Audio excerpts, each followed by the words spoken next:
I think you just saw him a few moments ago, Geoff Holt. We're going to start with him. Yes. Another challenge for the man. Absolutely. Remember a couple of years ago, he was the first disabled person to sail around the UK, and you watched him as he arrived back. Well, this morning I was out with him. He's going to go from Lanzarote to the British Virgin Islands this time. It's quite an effort. He's already sailed his way into history, as we mentioned.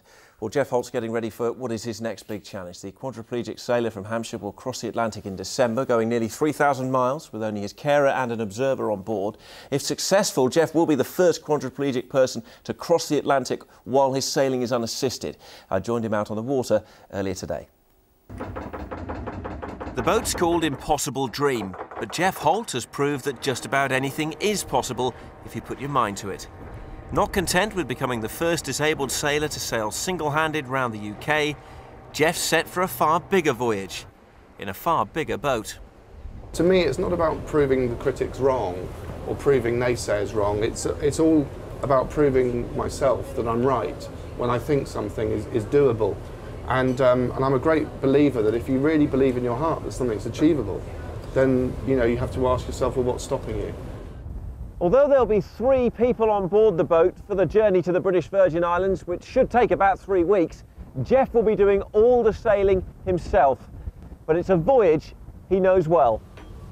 Geoff sailed across the Atlantic as an able-bodied teenager before the accident which left him paralysed from the chest down. It happened in Tortola in the British Virgin Islands, where this journey will end. That is where all this started 25 years ago. It's the island, it's the beach where I dived in and broke my neck. I left the beach in an ambulance 25 years ago, and I'll be arriving back at it as a quadriplegic yachtsman in Impossible Dream. Geoff's financing a large slice of the trip himself while he looks for a main sponsor, but there's no going back. I would never consider something that I believe to be reckless, and I would also never consider something that in my heart, I may have felt that I could fail, because I don't like that feeling of failure. And that's not a feeling, after all his achievements in sailing, that Geoff's grown accustomed to.